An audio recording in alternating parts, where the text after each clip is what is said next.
Hello, I'm Smithy and this is a Kontiki. I don't know why people get confused over the name. It's I'm Smithy. Good name for somebody that's got a lisp.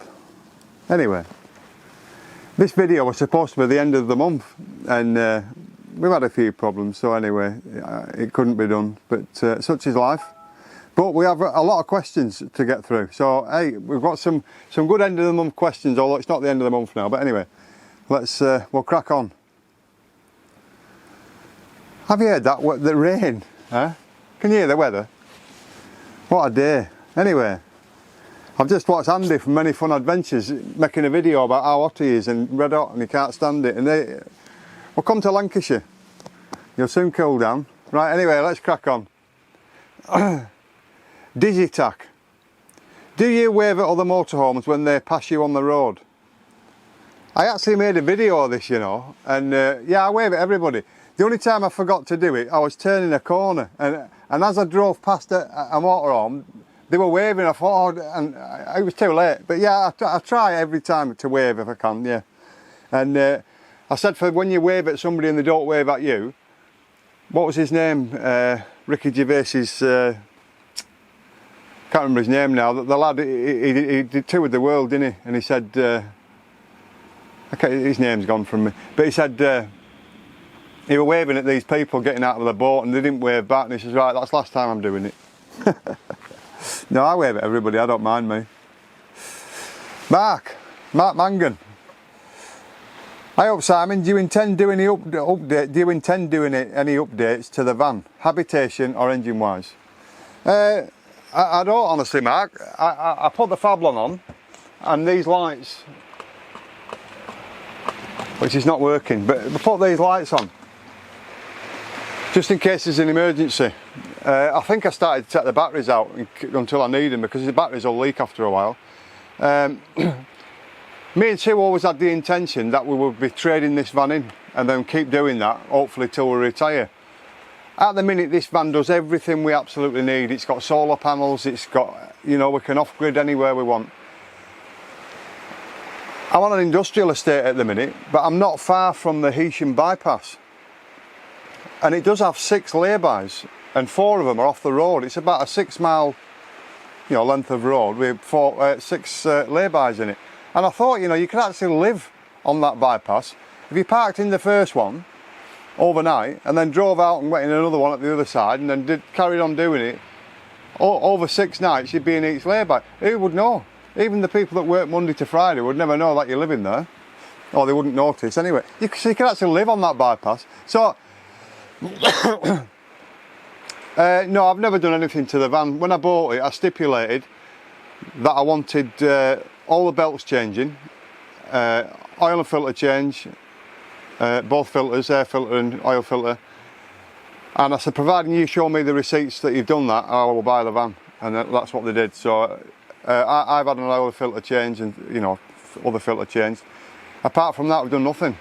I'm just hoping that, you know, these are only stick-on. The Fablon I would leave because it just makes it look brighter, and the people that buy the van can take it off if they want, and it doesn't do any damage, so they can please themselves. But that's the theory behind not doing anything to the van. I don't want to alter any. I don't want to put his screws in. I don't want to alter anything. I just want somebody to come in and look at this van how I looked at it when I first bought it, and that's the whole intention. Although it is doing what we want, so whether we do trade it in or not, I'm not sure. We might just, you know, keep it till we retire. Why not?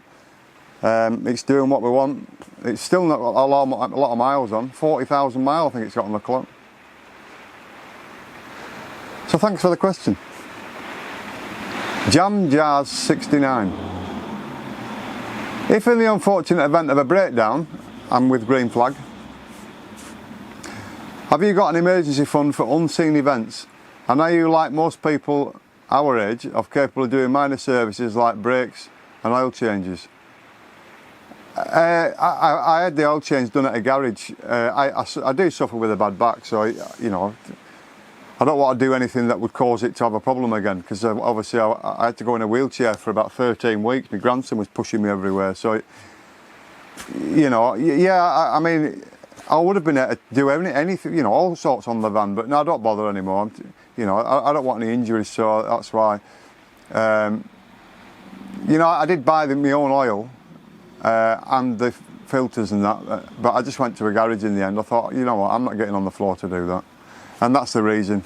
As for an emergency fund, we do save money as much as we can. Touch wood, we don't have any. We've never had any problems with the van. The only problem we had when we first bought it was the toilet flush. And we took it in and he said, oh, I'll do it now. And he did it there and then. So within 2 minutes, whatever he did, I have no idea, but whatever he did, just did it. So, no, we'd have to just stick it on the chin. If anything goes wrong, we'd just have to pay for it. But no, we do save, you know, what we can. But, yeah, if it happens, it happens. So, but if I break down anywhere, I've always been in recovery for my car, the wife's car. It's a first rule of thumb, is that really, to be fair. Captured by Kenny.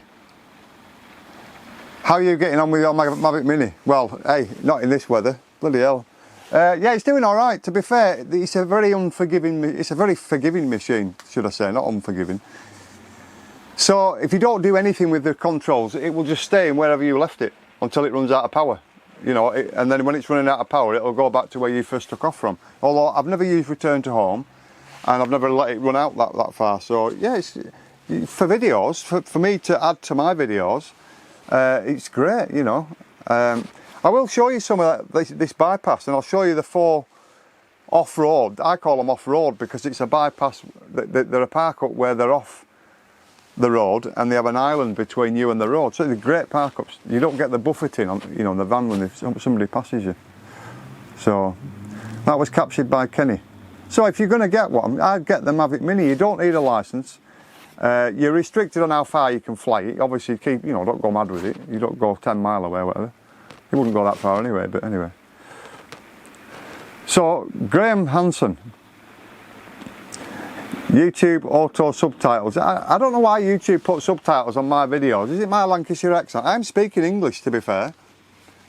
I know I say like a lot, but it's because I'm next to Cumbria and everybody there does it, and that's where I probably picked it up from. But I'm talking English, Lancashire English. So yeah, anyway, he says, it introduces you.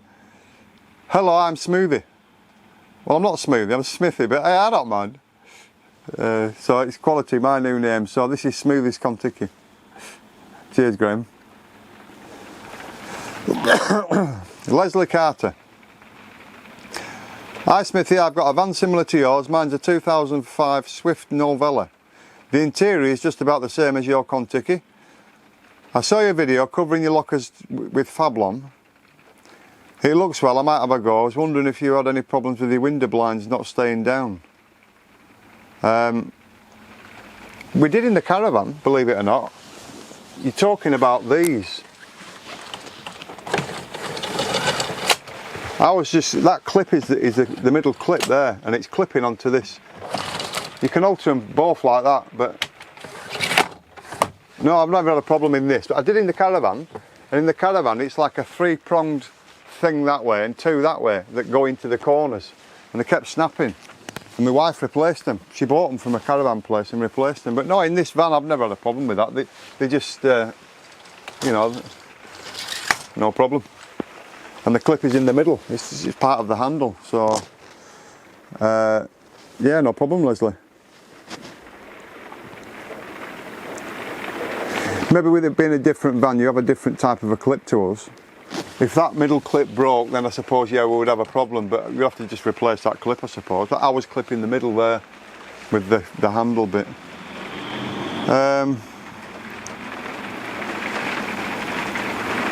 All the best, mate. Same to you. Same to you, Leslie. John Bateman. Do you put your motorhome on a Waybridge? Do you know what? I don't. I should do, to be fair. Somebody did make a video of doing it, and I might just do that because there is a Waybridge near me. There's a scrapyard near me. I might just do that. I might just weigh it, check out the weight of the van, and then go on a scale and weigh it and make sure. But as I've said before in many videos, I don't travel with a full tank of water. I'll go where I'm going and then fill up.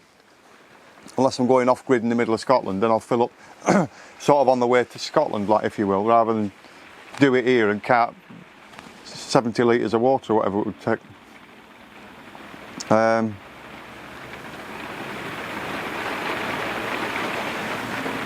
So you with 2 dogs, you were 30 kilograms short of a full payload. So you've done a major strip out. We made a video quite a while ago, probably last year now. My wife, we went to a caravan dealership, you know, motorhome dealership as well, and she bought some brand new plastic plates, side plates, just to reduce the weight of the van, because we've always said, you know, let's get what we can to keep the weight to a minimum. So that's the way we do it that way. But yeah, clothes and things like that, the way we take clothes is we'll decide what we're wearing each day, and then, you know, rather than take everything, oh, I need 8 pairs of jeans. If you're going for a weekend, you need 2 pairs of jeans and, you know, 3 pairs of boxer shorts. So that's the way we do. We don't have cupboards full of clothes all the time. Oh, bit of wind. That's where the sound is as well, so I've just hit the sound. Huh. So that was John. Cheers, John. Chris Power. You were the other one that told me about the weight. Motorhome weights are a problem. So yeah, thanks, Chris and Sheila. So thanks for that. So obviously, John's just gone over exactly what you've said to me. So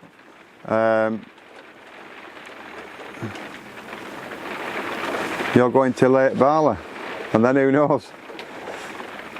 Why not? Anglesey. Well, enjoy yourself, and thanks for the comment. Yeah, I got a couple of comments about the weight, so yeah, I'll look into that, and we'll see what the van weighs, what it should weigh and what it does weigh, and make sure I'm under the thing. What I'm doing, I'm trying to read, because people put nice comments, and I'm trying to read comment. Right, hey, I mentioned that I get 2 thumbs down every video, and you know what, I nearly never got 2 thumbs down. I'm going to borrow somebody's phone and give myself a thumbs down, and then I got them, so cheers for that. Don't start letting me down. I got a 3 on the last video, to be fair, but anyway, I get 2 on every video, so, you know, I missed it. I thought, why are they not thumbs down? Anyway, you did, so cheers. Anyway,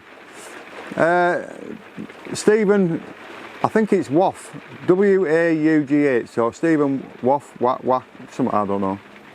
Sorry about that. Do you go anywhere in this country in the winter season?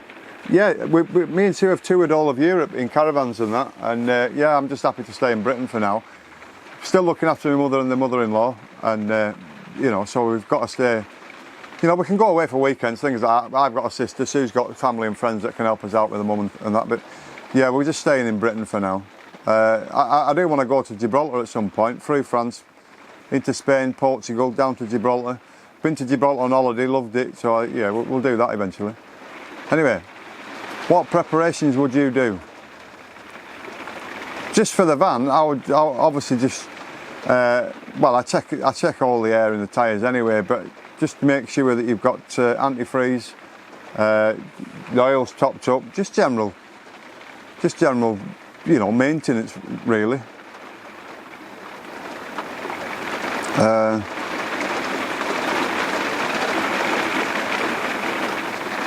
Right, so I'm not going to read the rest of it because obviously it's just a message for me, but yeah, that's if I was worried about anything winter wise, I would just take it to a garage and say, you know, sort this out, and that's the way I would just do it, because the amount of money I've paid for this van, I wouldn't go to a backstreet garage. I'd go to somebody that I know is going to deal with it. And I'll tell you a little story about that. A mate of mine had a taxi and he wanted a cam belt, and he took it was a Ford Mondeo, I think it was, diesel, and he took it to Ford for a cam belt. It cost him the earth. Anyway, within 2 days it had snapped, and he rang Ford up. They recovered his taxi. They sent the cam belt off for analysis, gave him a brand new engine. The people that supply the cam belt gave him a brand new engine through Ford, so you know, you get what you pay for sometimes. Captain Fantastic, you were the winner of the bracelet as well. How long have you been doing motorhomes, and did you do caravans before motorhomes? Is this your first van? Right, this is not my first van. This is I had a Talbot high top, because you could get the Talbot low, which my uncle had, and I got the same van, but I had the high top, so I had the bed at the front cab like this does. And then I had 2 Volkswagen, which should be worth a fortune now. I swapped one for a Ford Escort and a 800 quid or something. So I had 2 Volkswagen camper vans, and you know where the side door opens and falls off sometimes, and the cooker swings out. So I've had 2 of them, and then Caravans I've had for years. You know, ever since me and Sue were married, like 30 odd years ago, we've had Caravans all our married life, if you will, and. So that's what we've toured Europe in, all the World War I battle sites, World War II invasion beaches, all over the place. Mont Saint Michel, yeah. So yeah, I love it. I've obviously moved on from Caravans to motorhome, and this motorhome with solar panels, purely because you can just park anywhere, which you can't really do in a caravan. Although I have seen some Caravans parked up with a car, but it's frowned upon really. So you know, that's why I moved on. But yeah, good question, Captain. Yeah, I do watch a lot of YouTube caravanners because I'm still interested in it. I still have a caravan. I've got an Abbey Vogue. My mother's driveway. I said to her, can I put it there for a fortnight? And it's been there 3 or 4 years or whatever. So yeah, that's where it is. I was going to tell you something else then. What was I going to tell you? I forgot. No, I can't remember. Anyway. J. Charles Outdoors. I've just watched your video. You've got Airstream. I've just watched you washing it with a power washer. I always fancied one of them, you know. Anyway, good luck with the magnet fishing. Yeah, I've got that. I'm going to have a go at magnet fishing, so we'll see what we come up with. I got a message to say your magnet's a lot of crap. You'll find out, so we'll see. Ian Jowett. The lock on the steering lock is a bit weak. My hobby is lock picking. Right, okay. They're simple to bypass. What bad cough. My hobby is lock picking, and they're so simple to bypass. I would recommend a thing called a clutch claw. I've seen them, to be fair, but I only have that on the steering lock as a visual deterrent. So somebody walks past, oh, he's got one of them. They don't know what else you've got. I have 2 trackers in the van. One is a tracker, and the other one, you know, that I bought from Halfords, Streetwise tracker, and the other one is a mobile phone that I've hidden in the van. So I've got 2 ways to track the van. Although everybody tells me you can turn them off. If somebody's going to nick the van, they're going to nick it no matter what I get. But yeah, I might look into a clutch claw. Although I don't think I'd buy one brand new because I think they're very expensive. I might try and find one at a caravan dealership that sells. Because when you buy a van, they'll empty everything out from the previous owner and then they'll sell it in the shop. So that's, you know, I bought all sorts of stuff in the shop. Oh, that's it. We've come to the end. Well, hey, thanks for the questions. And I hope I've answered them in the best way I can. And I'm sorry it's not an end of the month video and it's sort of going into the next, you know, September now. But anyway, I've got this as well. So I'll do a video on this. It's a trail cam, right? And I think some bloke in China said, hey, there's a guy in Lancashire going to want a trail cam at some point from our factory. Let's make him one. And I think they've made that just for me. And I'll tell you why I say that. When you undo it, all it says on the bottom is on off. So it's either on or it's off. That's it. How great is that? And apparently, because I've read the instructions, when it's on and set up with the belt on and strapped on and put somewhere, it records 10 seconds of video in 1080 at 25 frames a second, and it also does 3 pictures at the same time, 3 photographs at the same time. Well, great, that's all I need. I don't want to go through settings of stuff and set it up for this and that and everything else. It's automatic, set up, on. Hey, job done. I'd like my van to do that. Just say, hey, take me to, and off it goes. Might do in years to come. Yeah, so we're going to do a video on the trail cam. I'll show you, you know, and then how you work it, and then I'll show you it in action, and we'll see what we can see. We'll see who's lurking in the dark, or what's lurking in the dark. I have to keep remembering I've got the sound there because I keep faffing about. Right. that's all I've got now. So I'm going to go because it's chucking it down. Susie's going to want a brew. So hey, take care, stay safe, and Smithy and his Kontiki will certainly see you again. And we'll see you with that trail cam as well. I'll make a video of that. See you soon.